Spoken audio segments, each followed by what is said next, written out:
Du coup, je vais faire mon exposé sur Bonne Frite. Ce qu'il faut retenir de Bonne Frite, c'est qu'il y a deux grands principes qui traitent souvent, c'est l'expérimentation et la performance. Et du coup, je me suis dit que ce serait une bonne idée d'expérimenter cette technique-là de la performance et de vous faire l'exposé sous forme de feuilles avec de la peinture. Parce que personnellement, quand je vois visuellement un chemin qui se trace, ça m'aide à retenir mieux les choses.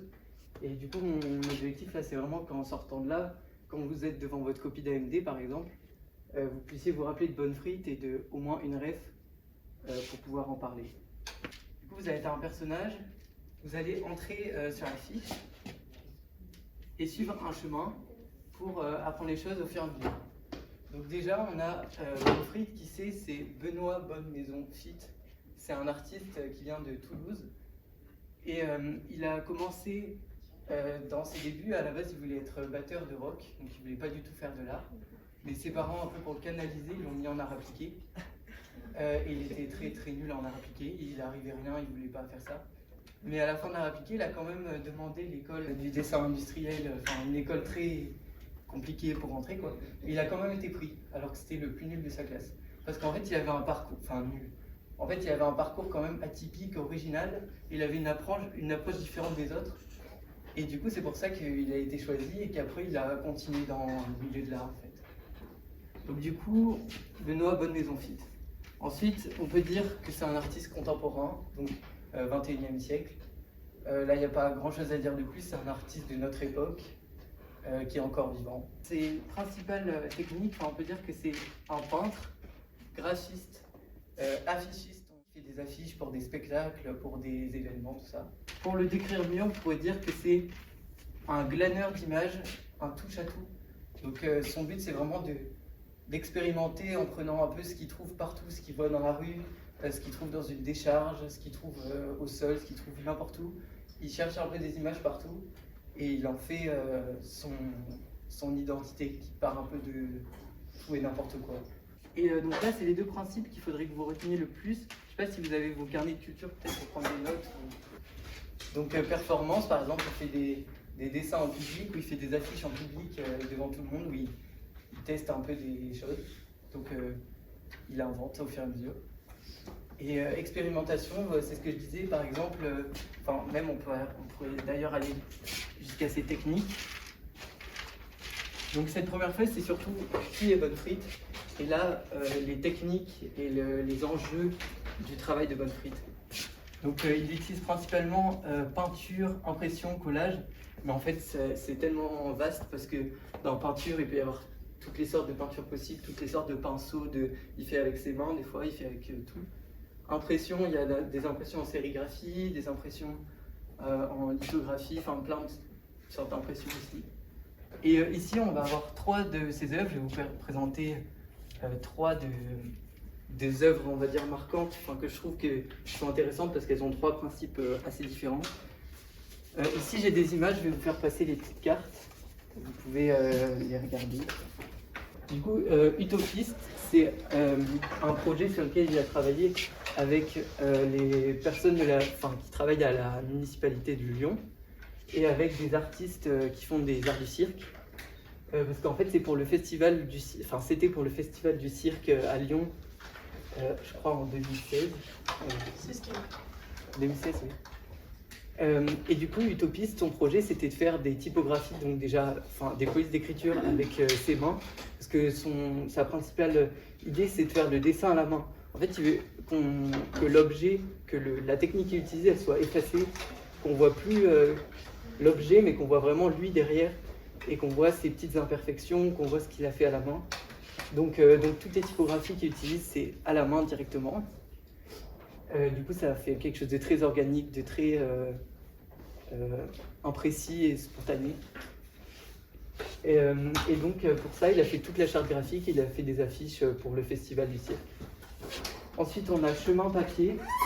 Ça, c'est une scénographie, donc il a travaillé avec un scénographe.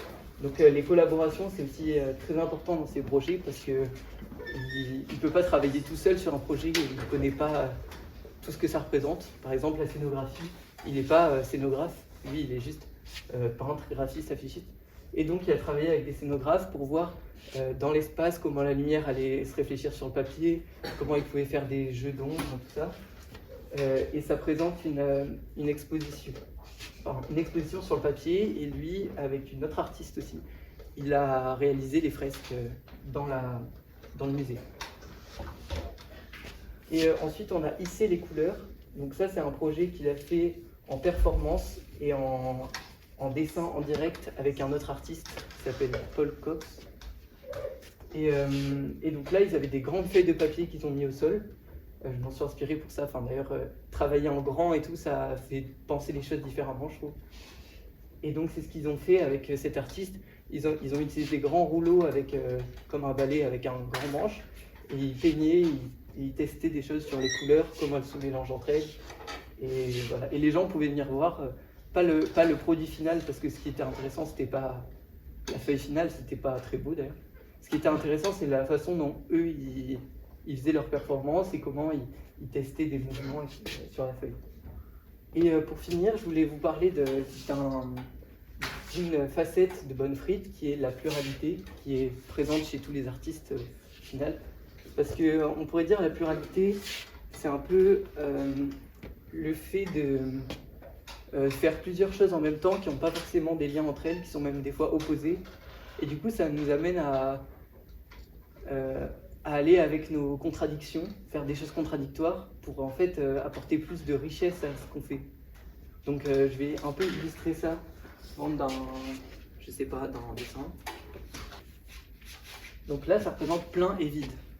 Parce que vous voyez, comme dit Madame Ruiz, que des fois le blanc, ça remplit bien la page. Ici, ça pourrait être plein, on pourrait dire que c'est fini. En même temps, c'est vide. Donc ça peut être déjà deux facettes différentes. Quand on fait nos projets, qu'on fait une affiche, elle peut être pleine, sans pour autant remplir de texte et laisser aucun blanc. Ça, c'est une sorte de pluralité qui fait qu'on fait des choses contradictoires, mais c'est plus riche au final. Il y a des bavards et silencieux.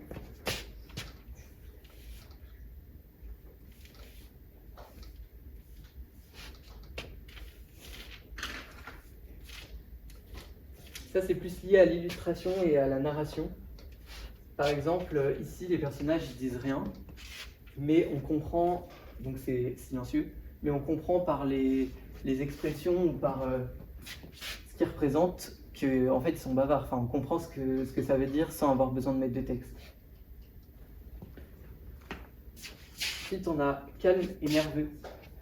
Par exemple, si je fais des traits comme Bonne Frite il va faire, c'est des traits qui sont plutôt calmes, mais qui en fait, vous voyez, ils sont pas très délimités. Le mot c'est pas forcément nerveux, mais ils sont pas industriels, quoi. Ils sont pas très précis et très parfaits. Donc ça reste calme, mais ça reste un peu nerveux. Ensuite, on a lumineux et ténébreux. Donc ça, c'est un principe que un magazine d'art, ils ont parlé de Bonne Frite dans leur article, et ils parlent de lumineux et ténébreux, parce qu'en fait, Bonne Frite, il parle souvent des sujets qui sont assez politisés, assez engagés, et souvent assez sombres, du coup. Mais il arrive à en parler en gardant son côté assez naïf et enfantin. Et du coup, ça ajoute encore plus de force au sujet, parce que la contradiction elle est dans ça, c'est que le sujet il n'est pas du tout drôle, il est même horrible, et lui il le montre de façon colorée avec des personnages comme s'il avait 5 ans, et donc la force de ça, c'est que la différence entre les deux, ça donne encore plus de force au message qu'il veut donner. Après, organisé et spontané, par exemple, ici j'avais prévu de faire quelque chose quand même, j'ai fait un petit croquis de ce que ça devait donner, mais j'avais pas tout prévu. Donc par exemple, là, je peux ajouter des choses. C'est un peu le travail de Bonne Frite. Il peut pas non plus faire n'importe quoi. Il s'organise un peu dans ses projets. Parce que s'il a besoin de telle sorte de peinture, il va devoir l'acheter en avance, tout ça. Mais en même temps, il n'a rien prévu à l'avance. Et il invente un peu au fur et à mesure. Il teste, il expérimente. Et ensuite, précis et brouillon. J'en avais un peu parlé avant. Mais c'est la même chose, ici tout a été fait pour que le chemin y passe, pour qu'on puisse lire correctement, mais en même temps c'est très brouillon, vous voyez bien, c'est mal collé, c'est déchiré, c'est mal écrit, mais en même temps c'est petit et vous pouvez quand même un peu comprendre, enfin j'espère que vous pouvez un peu comprendre ce que je veux vous dire. Et du coup ça nous amène au principe, on va dire au mantra de Bonne Frite, qui est tout et rien. C'est ça sa pluralité, il veut montrer qu'on ne peut pas voir les choses toujours d'un angle ou d'un autre. Donc c'est ce que représente souvent dans la culture occidentale, l'œil droit, l'œil gauche, d'un côté ce qui est bien, ce qui est mal, ce qui est beau, ce qui est pas beau. Et en fait, il veut montrer le troisième œil, c'est-à-dire un œil un peu sans jugement, un peu qui prendrait tout et qui mélangerait pour faire une chose différente. Et donc, voilà, ça part d'ici.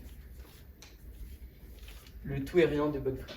Du coup, j'espère que vous avez pu sortir de mon chemin en ayant mieux compris. Ah, c'est vous là. Encore un moment.